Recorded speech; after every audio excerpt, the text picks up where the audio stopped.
അഖിലന്നാടിയുടെ ഭാര്യയായിരുന്ന മേഘ റീസൺലി ഒരു പോസ്റ്റ് ഇട്ടിട്ടുണ്ടായിരുന്നു, in my father's home Chengannur. ഞാനിത് കണ്ടപ്പോൾ ഇങ്ങനെ ഇരുന്ന് ആലോചിച്ചു, എന്തുവാണ് ഇത് സംഭവം? അച്ഛൻ്റെ വീട്ടിലാണ്. അപ്പോൾ കാമുകനായിട്ട് പോയിട്ട് അച്ഛൻ്റെ വീട്ടിൽ പോയപ്പോൾ അച്ഛൻ കയറ്റിയ. ഇനി അഥവാ ഇതെല്ലാം ഒരു പ്രാങ്കായിരുന്ന, ഇനി കണ്ടന്റ് റീച്ച് ഉണ്ടാക്കിയതാണോ ദൈവത്തിനറിയാം. എന്നിട്ട് ഞാനിരുന്ന് ആലോചിച്ചിട്ട് ചെരുപ്പിടാണ്ട് ഒളിച്ചോടിപ്പോയി. വീട്ടുകാർ ശബ്ദം പോലും കേൾക്കാതിരിക്കാൻ വേണ്ടി ചെരുപ്പ് പോലും ഇടാണ്ടാണ് നടന്നു പോയിട്ടുണ്ടായിരുന്നത്.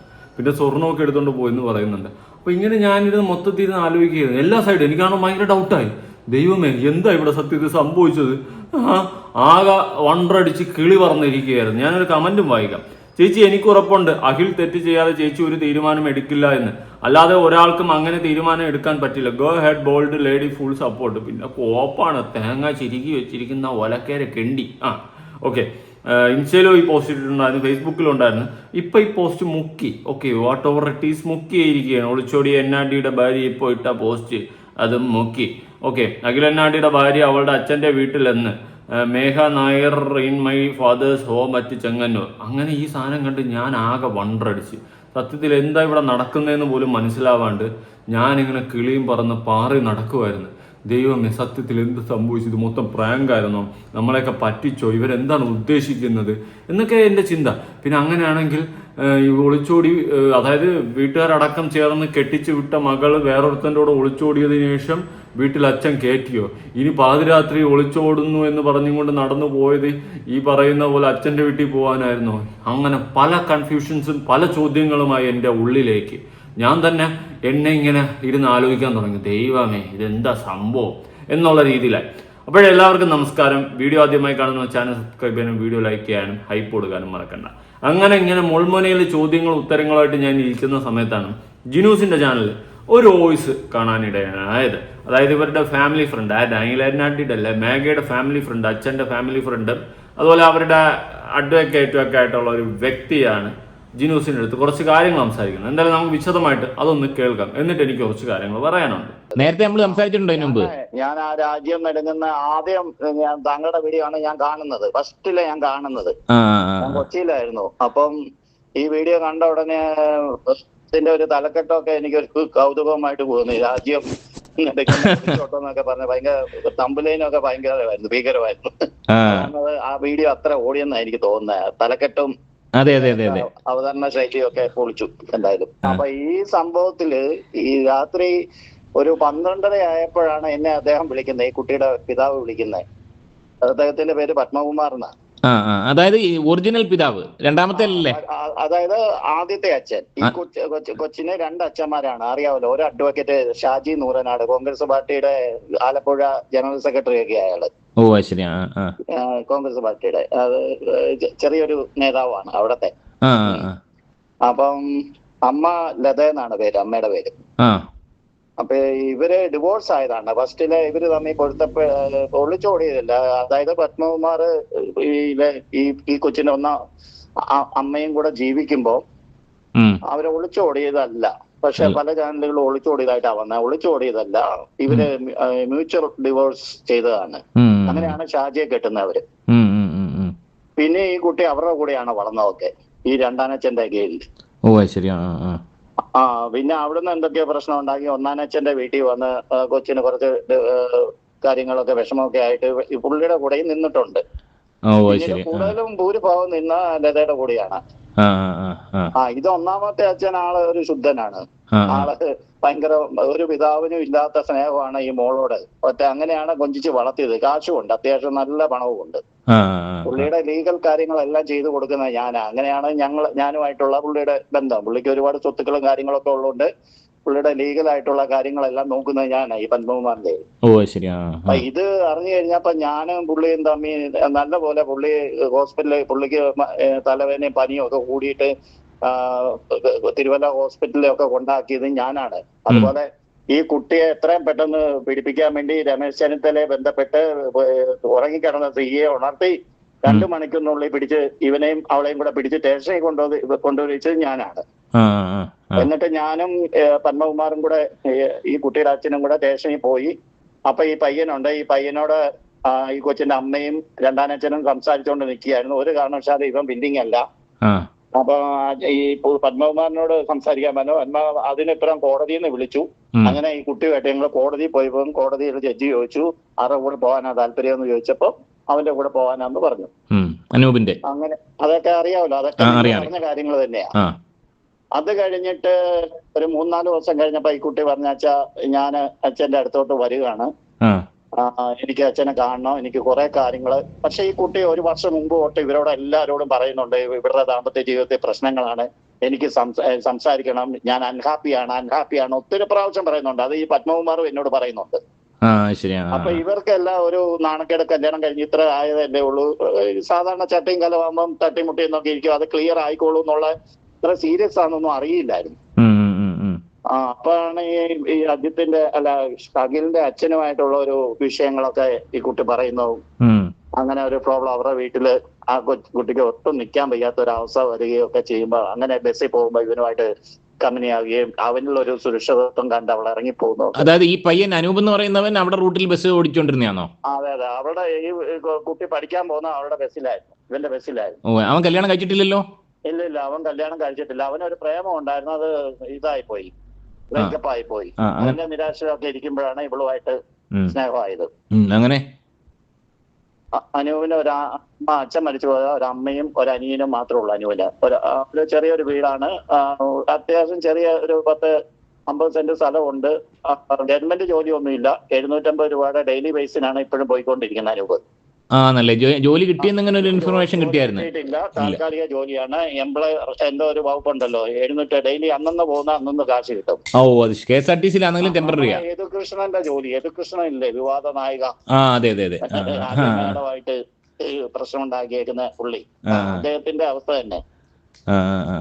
അദ്ദേഹത്തിന്റെ പോലെ ഡെയിലി ബേസിന് പോയിക്കൊണ്ടിരിക്കുമ്പോഴാണ് ഈ കുട്ടിയായിട്ട് സ്നേഹത്തിലാവുന്നതും ഇവരങ്ങനെ രാത്രിക്ക് അങ്ങ് പോകുന്നതൊക്കെ. അതിനുശേഷം 4 ദിവസം അവന്റെ കൂടെ കഴിഞ്ഞോളൂ.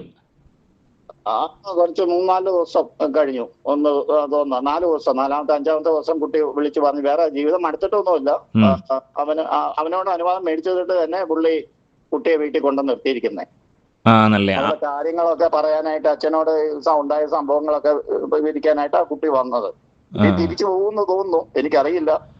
അതായത് അനൂപുമായിട്ടുള്ള ബന്ധം ഉപേക്ഷിച്ചിട്ടില്ല? ഇല്ല, അനുഭവമായിട്ട് ഇപ്പം ബന്ധമുണ്ട്. ഡിവോഴ്സ്, അഖിലുമായിട്ടുള്ള ഡിവോഴ്സിൽ നിന്ന് വക്കീല് വരും. വക്കീല് വന്ന് മ്യൂച്വൽ ഡിവോഴ്സ് ആണ് അവർ ഉദ്ദേശിക്കുന്നത്. അതുകൊണ്ട് ഡിവോഴ്സ് കഴിഞ്ഞിട്ട് ഇവനുമായിട്ട് കല്യാണം നടത്തി കൊടുക്കോ ഇല്ലോ എന്ന് എനിക്കറിയില്ല. എന്തായാലും ആ കുട്ടിക്ക് താല്പര്യമാണെന്നാ പറഞ്ഞിരിക്കുന്നത്. ആ കുട്ടി അവനെ വിട്ട് പോവുകയല്ലെന്നാ ഞാൻ അറിഞ്ഞത്. മനോരമയിലൊക്കെ ന്യൂസ് വന്നിട്ടുണ്ട് ഇപ്പൊ ഇതുമായിട്ട് ബന്ധപ്പെട്ട്. അതെന്ത് വാർത്തയാണ് വന്നിരിക്കുന്നത്? അതായത് കുട്ടി അച്ഛന്റെ വീട്ടിലാണ്, ഒളിച്ചോടിയിട്ടില്ല എന്നുള്ള തരത്തിലാണ് കുട്ടി. ഒളിച്ചോടിയത് സത്യം തന്നെ, ഒളിച്ചോടിയത് സത്യം തന്നെ. അത് കുട്ടിയുടെ അച്ഛന്റെ വീട്ടിൽ ഇപ്പോഴാണ് ഒരു 3-4 ദിവസത്തിന് ശേഷം അനുവുമായിട്ടുള്ള ബന്ധം ഇപ്പോഴും തുടരുന്നുണ്ട്. അനുവ് ഉപേക്ഷിച്ചിട്ടില്ല, അനുവിന്റെ കൂടെ തന്നെയാണ് കുട്ടി. അനുവിന്റെ അനുവാദത്തോടു കൂടിയാണ് അച്ഛന്റെ വീട്ടിൽ വന്നേക്കുന്നത്.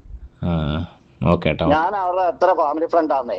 ഈ പുള്ളി ഞാനും ചങ്ക് ബന്ധമാണ്, അതുകൊണ്ടാണ് എനിക്കെല്ലാ വിവരം അറിയാവുന്നത്. ഈ കുട്ടി ഇന്നലെ 1 മണിക്കൂറോളം എന്നോട് സംസാരിച്ചല്ലോ. കാര്യങ്ങളൊക്കെ ഇത്ര സീരിയസ് ആണ്. ആ കുട്ടിയുടെ ഭാഗത്തും ചെറിയ ന്യായമൊക്കെ ഉണ്ട്.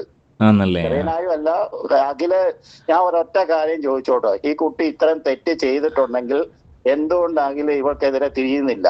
അതേസമയം അഖിൽ എന്തുകൊണ്ട് അവളെ പോലീസ് സ്റ്റേഷനിൽ അങ്ങോട്ടും ഇങ്ങോട്ടും തേജോവധം ചെയ്യലെന്ന് എഴുതി വെപ്പിച്ചു? അത് കാരണം അഖിലിന്റെ പല രഹസ്യങ്ങളും, അഖിലിന്റെ അച്ഛന്റെ പല രഹസ്യങ്ങളും ഇവിടെ പുറത്ത് പറയും, തെളിവ് സഹിതം പുറത്ത് വിടുമെന്ന് അഖിലിന് നന്നായിട്ട് അറിയാം. അതുകൊണ്ടാണ് അങ്ങനെ ഒരു അഗ്രിമെന്റ് വെച്ചിരിക്കുന്നത്. ഇതിനെല്ലാം തെളിവും കാര്യങ്ങളൊക്കെ ഉണ്ട്. അപ്പൊ ഈ വീട്ടിൽ അച്ഛൻ കുട്ടിയാണ് അഖില്. അച്ഛൻ പറയുന്നതിന്റെ അപ്പുറം അഖില് അച്ഛനെ കണ്ട ഉടനെ എഴുന്നേക്കും, അത്ര പേടിയാണ് അച്ഛന്.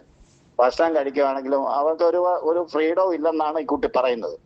അച്ഛനാണ് അങ്ങനത്തെ സ്വഭാവം. അഖിലിനോട് പറഞ്ഞിട്ട് അഖിൽ അത് ഒന്ന് ചോദ്യം ചെയ്യുക പോലും ചെയ്തില്ല എന്നുള്ളതാണ് ഈ കുട്ടിയുടെ ദുഃഖം. അത് ശരിയാ. അതാണ് മെയിൻ വിഷയം. അവർക്കിടെ പ്രശ്നം ഉണ്ടായി. ഈ കുട്ടിയുടെ അച്ഛന് ഈ കുട്ടിയോട് ഇത്ര പക ഉണ്ടാകാൻ കാരണം അത് കണ്ടുപിടിച്ചതാണ്. വീട്ടിൽ നിന്ന് മാറി താമസിക്കാൻ പറഞ്ഞല്ലേ? മെയിൻ വില്ലൻ അച്ഛനാണ്, അഖിലിന്റെ അച്ഛനാണ് മെയിൻ വില്ലൻ. വീട്ടിൽ നിന്ന് മാറി താമസിക്കാൻ പറഞ്ഞല്ലേ? വീട്ടിൽ നിന്ന് താമസിക്കാൻ അഖില് പറഞ്ഞു ഹോസ്റ്റലിലുള്ളൂ, നിന്നെ വേണമെങ്കിൽ ഹോസ്റ്റലിൽ വിട്ടേക്കാം, ഞാൻ വരുന്നില്ല, എന്റെ അച്ഛനും അമ്മയും വിട്ടു ഞാൻ വരികയില്ലെന്ന്. അത് ന്യായം. ഒരു മകനെ അങ്ങനെ വിളിച്ച ചില മക്കള് അച്ഛനോടും അമ്മയോടും സ്നേഹമുള്ളവർ പോവുകയില്ല. പക്ഷെ ഇങ്ങനെ ഒരു പ്രശ്നവും വന്ന് ഇവർക്ക് അവിടെ ജീവിക്കാൻ മേലാത്ത രീതിയിൽ വന്നപ്പോഴാണ് ഇവള് വേറെ താമസിക്കാന്ന് പറഞ്ഞത്. അത് അഖില് നിരസിച്ചു.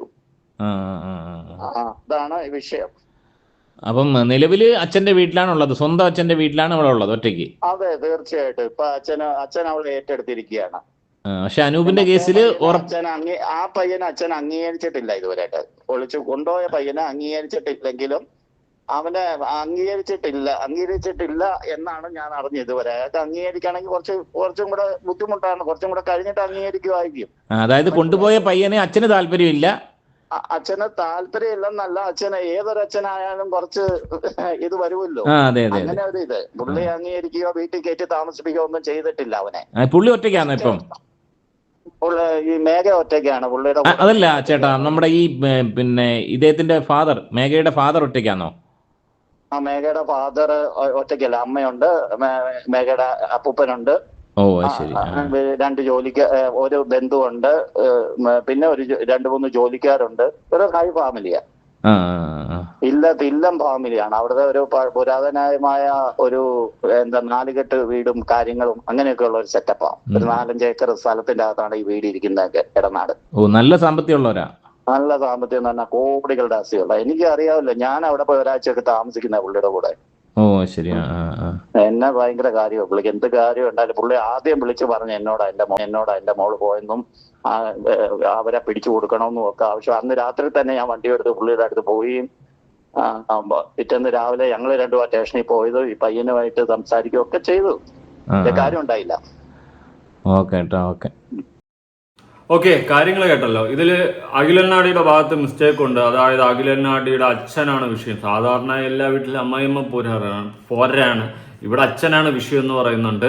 അപ്പോൾ മേ ബി ആവാതിരിക്കും. പക്ഷെ എന്തൊക്കെ പറഞ്ഞാലും നിയമപരമായിട്ട് വേർപിരിഞ്ഞതിന് ശേഷം പോകാമായിരുന്നു മേഘയ്ക്ക്, ആരോ കൂടെ വേണമെങ്കിൽ. പകരം അവനെ നാറ്റിച്ചിട്ട് പോയത് വെറും തൊട്ടിപ്പരിപാടി, തന്തയില്ലായ്മ തന്നെ ഞാൻ പറയും. പിന്നെ മേഘയുടെ അച്ഛൻ മേഘയെ വീട്ടിലേക്ക് സ്വീകരിച്ചിട്ടുണ്ടെങ്കിൽ ഒരു പക്ഷേ നേരത്തെ അച്ഛനും അറിയാമായിരുന്നിരിക്കാം, അല്ലേ? അല്ലാതെ ഇങ്ങനെ കല്യാണം കഴിപ്പിച്ച് വിട്ട മോള് വേറൊരുത്തൻ്റെ കൂടെ വീണ്ടും പോയെന്നൊക്കെ പറഞ്ഞ് ഏതെങ്കിലും അപ്പൻ അടുപ്പിക്കുമെന്ന് വെച്ച് കഴിഞ്ഞാൽ എനിക്ക് തോന്നുന്നില്ല. പക്ഷെ മോളെ വീണ്ടും വീട്ടിൽ കയറ്റിയെങ്കിൽ അതിലെന്തോ ഒരു ഇതുണ്ട്. കാരണം അവർക്ക് നേരത്തെ അറിയാമായിരുന്നിരിക്കാം മേ ബി. പിന്നെ 1 വർഷത്തോളം ദാമ്പത്യ ജീവിതത്തിൽ പ്രശ്നങ്ങളാണ്. അവിടെ അച്ഛനാണ് വില്ലൻ എന്നൊക്കെ പറയുന്നുണ്ട്. എനിക്ക് പൂർണ്ണമായിട്ട് അത് വിശ്വസിക്കാനൊന്നും പറ്റത്തില്ല, പറയുന്നതേ ഉള്ളൂ. ഇപ്പോൾ ഓപ്പോസിറ്റ് നിൽക്കുന്ന ഈ വക്കീലും അവരുടെ ടീമും ഇവരെ കുറ്റപ്പെടുത്തി പറയത്തുള്ളൂ. അഖിലിന്റെ ഫാമിലിയൊക്കെ നമുക്കറിയത്തില്ല. അപ്പോൾ അങ്ങനെ മേ ബി പറഞ്ഞതാവാം. അച്ഛൻ അവിടെ പ്രശ്നക്കാരനാണ്, അഖിൽ ഒരു ഡമ്മിയാണ്, മറ്റേ അച്ഛനെ കണ്ടുകഴിഞ്ഞാൽ എണീറ്റ് നിന്ന് പെടുക്കുന്ന ടീമാണ്. അറിയില്ല, ഇനി അങ്ങനെയാണോന്നും അറിയില്ല. അങ്ങനെ ആണെങ്കിലും അല്ലെങ്കിലും മേഘ ചെയ്തിട്ടുള്ള തൊട്ടിപ്പരിപാടി തന്നെയാണ്, അതിൽ വേറെ മാറ്റമൊന്നുമില്ല. ഇങ്ങനെ ഒരിക്കലും ചെയ്യരുത്. ഓക്കെ, ഒരു പയ്യന്റെ ജീവിതം മൊത്തം നശിപ്പിച്ച് നാണം കെടുത്തിയിട്ട് പോകുന്ന ആ തൊട്ടിപ്പരിപാടി ഒരിക്കലും അംഗീകരിക്കാൻ പറ്റില്ല. അതുപോലെ ഇതിനെതിരെ കേസ് കൊടുക്കാത്തതോ അല്ലെങ്കിൽ കംപ്ലൈന്റ് കൊടുക്കാത്തതോ റീസൺ എന്താണെന്ന് ചോദിച്ചു കഴിഞ്ഞാൽ ഈ വ്യക്തി പറയുന്നത് അവന്റെ ഭാഗത്ത് മിസ്റ്റേക്ക് ഉള്ളത് കൊണ്ടാണ് അവൻ പിന്നെ ഇതിന്റെ പിന്നാലെ ഒന്നും പോകാത്തത് എന്നുള്ള രീതിയിൽ. അത് ചിലപ്പോൾ അങ്ങനെ ആവണമെന്നില്ല. ഇപ്പൊ എന്റെ ജീവിതത്തിൽ സംഭവിച്ചാൽ ഞാൻ എന്നെ വിട്ടിട്ട് പോയില്ല, അവളെ എവിടെയെങ്കിലും പോയി തൊലയിട്ട് എനിക്കെന്ത് തേങ്ങ എന്ന് പറഞ്ഞ് ഞാൻ ഉണ്ടായിരിക്കും. ഞാനെന്തിന് കേസും കൊടുത്ത് ചുമ്മാ അതിന്റെ പിന്നാലെ നടക്കുന്നതെന്ന് ഞാൻ ചിന്തിക്കും. ഓക്കെ, അതുകൊണ്ട് പറഞ്ഞതാ. അപ്പോൾ എന്തായാലും കൊള്ളാം, അടപടലം ആംബലം ബലം ആണ് നടന്നിട്ടുള്ളത്. പിന്നെ മേഘ ഈ പോസ്റ്റൊക്കെ മുക്കി, അത് വേറൊരു സത്യം. എന്തായാലും കൊണ്ടുപോയ നിന്നെ നോക്കോ ഇല്ലേ എന്ന് കണ്ടറിയാം. എന്തായാലും അക്കരപ്പച്ച കണ്ട് തേടിപ്പോയതല്ലേ, നന്നായിരിക്കട്ടെ. പിന്നെ ഈ ദാമ്പത്യ ജീവിതമാകുമ്പോൾ പ്രശ്നങ്ങളും കാര്യങ്ങളൊക്കെ ഉണ്ടാവും. നമ്മൾ മാക്സിമം പറഞ്ഞ് പരിഹരിക്കാൻ നോക്കുക. ഇനി അതും നടന്നില്ലെങ്കിൽ ഉറപ്പായിട്ട് നിങ്ങൾക്ക് മ്യൂച്വലി ഡിവോഴ്സ് എന്ന് പറയുന്നൊരു ഓപ്ഷൻ ഉണ്ട്. അല്ലാണ്ട് ചെരുപ്പിടാണ്ട് സൗണ്ട് പോലും കേൾക്കാണ്ട് തലേ ദിവസം അവൻ്റെ കൂടെ കിടന്നിട്ട് അടുത്ത് അവൻ വാങ്ങിത്തന്ന മാഞ്ചി ഞണ്ണിക്കൊണ്ടിരുന്നിട്ട് ഒരു മുന്നറിയിപ്പ് പോലും ഇല്ലാണ്ട് ഒളിച്ചോടി ചിരിച്ചുകൊണ്ട് പോകുന്നത് തന്തയില്ലായ്മ എന്ന് തന്നെയാണ് എൻ്റെ ഒരു ഭാഷയിൽ പറയാൻ സാധിക്കുന്നത്. കാരണം അത്രയും തൊട്ടിപ്പരിപാടിയാണ് കാണിച്ചത്. മ്യൂച്വലി ഡിവോഴ്സ് ചെയ്തിട്ട് നിനക്ക് നിന്റെ ഇഷ്ടത്തിന് വേറെ ആരെയും കല്യാണം കഴിക്കാമായിരുന്നു, അല്ലെങ്കിൽ പിന്നെ പോകാമായിരുന്നു, എന്തും ചെയ്യാമായിരുന്നു. പകരം ഈ ഒരു തൊട്ടിപ്പരിപാടി അത് നല്ലതല്ല. അത് ഒരു സ്ത്രീകളും ഒരു പുരുഷന്മാരും ചെയ്യാതിരിക്കുക. ഇതിപ്പോൾ റീസെൻ്റ്ലി വേറൊരു കേസ് നടക്കുന്നുണ്ടല്ലോ, ഒരു ഡോക്ടർ ആയിഷ മുഹമ്മദിൻ്റെ. കാരണം തലേ ദിവസം വരെ ഇവർ ഭാര്യ എന്ന് പറഞ്ഞിരിക്കുന്നു, അടുത്ത് അങ്ങേര് പോയിട്ട് വേറൊരുത്തിയെ കെട്ടുന്നു, മഹല് മാറി ആരും അറിയാതെ കെട്ടുന്നു, എന്നിട്ട് ഇവരെ അടിച്ച് പുറത്താക്കുന്നു. ഇതൊക്കെയാണ് ഇവിടെ നടക്കുന്നത്. എന്ത് കാലഘട്ടമാണ്, എന്ത് ജീവിതമാണെന്നൊന്നും എനിക്കറിയത്തില്ല. എന്തൊക്കെയാണ് ഇവിടെ നടക്കുന്നതെന്ന് മനസ്സിലാവുന്നില്ല. ഒളിച്ചോട്ടങ്ങളും അവിഹിതങ്ങളുമായിട്ട് ഈ കാലഘട്ടം പെറ്റി പെരുകിക്കൊണ്ടിരിക്കുകയാണ്. അപ്പം ചോദിക്കും ഞാൻ നല്ലവനെന്ന്. ഞാൻ നല്ലവനൊന്നുമല്ല, എന്നാലും പറയുന്നതാണ്. ഞാൻ പലപ്പോഴും പറഞ്ഞിട്ടുണ്ട്, പലരുടെയും ലൈഫിൽ പല അഫെയറും കാര്യങ്ങളൊക്കെ ഉണ്ടാവും. എന്നാൽ നമ്മൾ കല്യാണം എന്ന് പറയുന്നൊരു ഫാക്ടർ കഴിഞ്ഞു കഴിഞ്ഞാൽ ഈ അപരാധത്തിന് പോകാതിരിക്കുക. അങ്ങനെയാണെങ്കിൽ നമ്മുടെ പാർട്ട്ണർ നമ്മൾ ചതിക്കുന്നതിന് തുല്യമാണ്. ഓക്കെ, തുല്യമാണെന്നല്ല, ചതിക്കുന്നതാണ്. അപ്പം അങ്ങനെയുള്ളൊരു ചതി എന്ന് പറയുന്ന സാധനം ചെയ്യുന്നതിനേക്കാളും നിങ്ങൾക്ക് ഒത്തുപോകാൻ സാധിക്കുന്നില്ലെങ്കിൽ ഉറപ്പായിട്ട് നിയമപരമായിട്ട് വേർപിരിഞ്ഞതിന് ശേഷം എവിടെയെന്ന് വെച്ചാൽ പോയി തൊലയുക. അല്ലാണ്ട് ഒരു കുടുംബത്തിനെയും ഒരു വ്യക്തിയൊക്കെ മൊത്തം നശിപ്പിച്ച് നാറാണത്താക്കി സമൂഹത്തിൻ്റെ മുന്നിൽ നാണം കെടുത്താനാക്കി ഇട്ട് കൊടുത്തിട്ട് പോകുന്നത് അത്ര നല്ല കാര്യമല്ല. പക്ഷെ അഖിൽ എന്നാടി തിരിച്ചു വന്നു, അവൻ വീണ്ടും അവൻ്റെ വീഡിയോസും കാര്യങ്ങളൊക്കെ ചെയ്ത് മുന്നോട്ട് പോകുന്നു, നല്ല കാര്യം. അങ്ങനെ മൂവ് ഓൺ ആവുന്നു, അതാണ്. അല്ലാണ്ട് ഇതിൻ്റെ പേരിൽ ചത്തിരിക്കേണ്ട കാര്യമൊന്നുമില്ല. എന്തായാലും ഈ ഒരു വിഷയവുമായി ബന്ധപ്പെട്ട് നിങ്ങളുടെ അഭിപ്രായങ്ങളും കാര്യങ്ങളും ഉറപ്പെടുത്താൻ പുതിയ വീഡിയോ ഇടാം.